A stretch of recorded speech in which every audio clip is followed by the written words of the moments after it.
let's talk about the new Marvel Studios movie, Thunderbolts.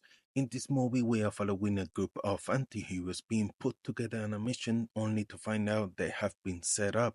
So now they must band together to get revenge on whoever put them up to the trap. Now, I was a bit skeptical about this film, but later, after seeing the trailers and seeing how entertaining the film itself looked, and filming in real location and actual stunt work being put in, I went in optimistic, hoping to have a good time. And after seeing the film, it actually was so refreshingly nice.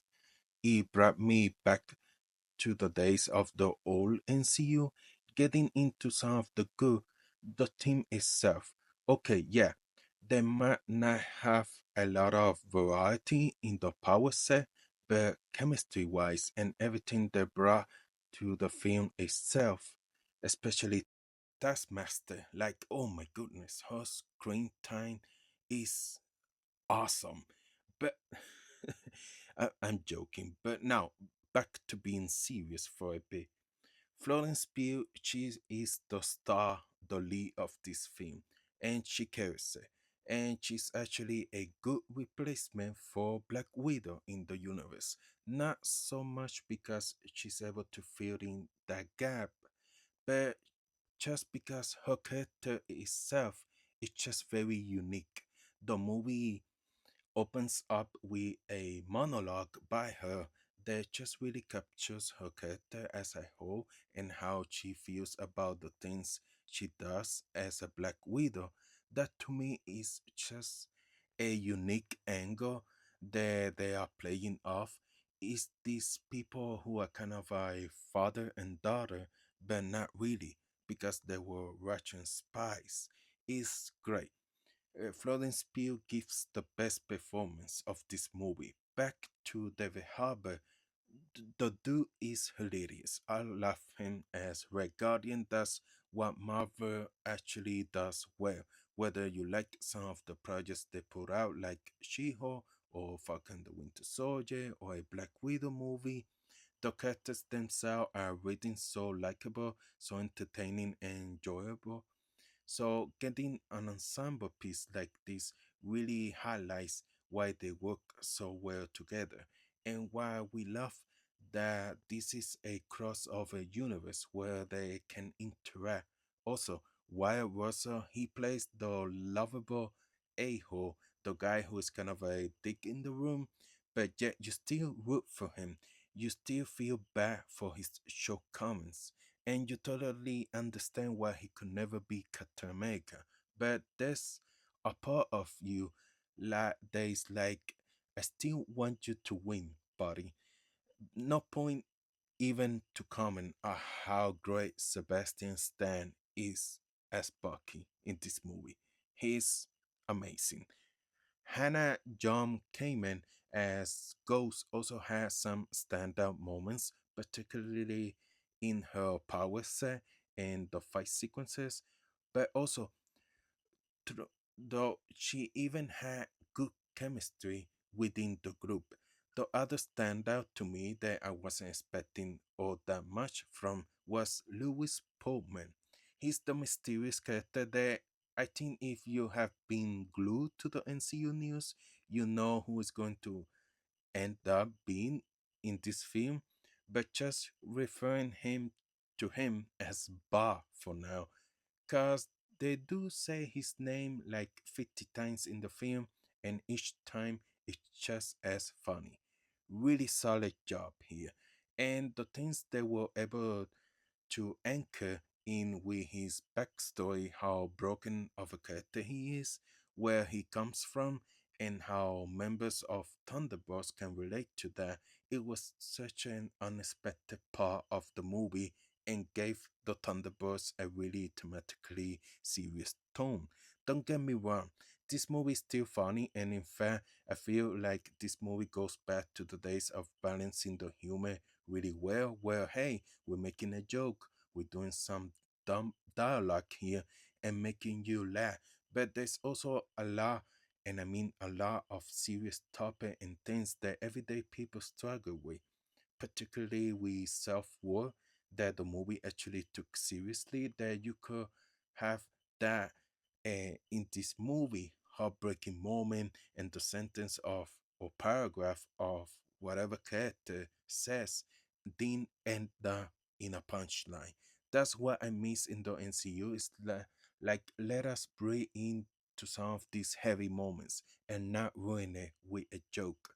Now it's pretty far from being an A24 film because I know they use that in the marketing for the film.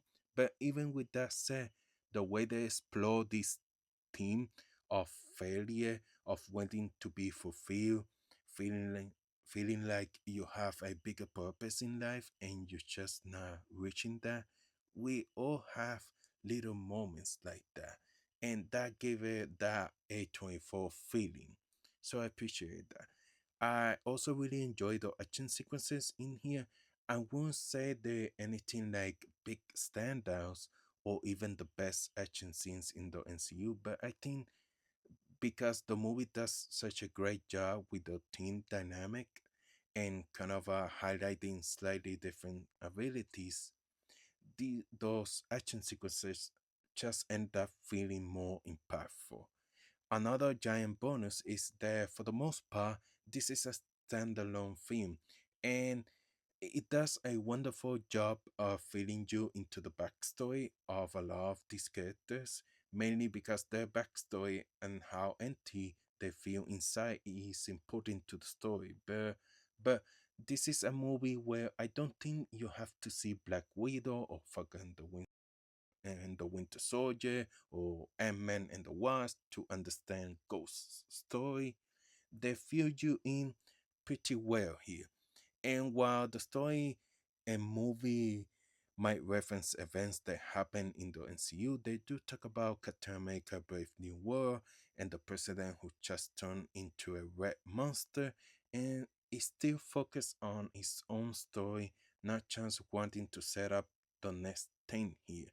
And so much that there's not even a really big cameo or mind blowing reference throughout the main movie that will actually be a gigantic spoiler for me to tell you.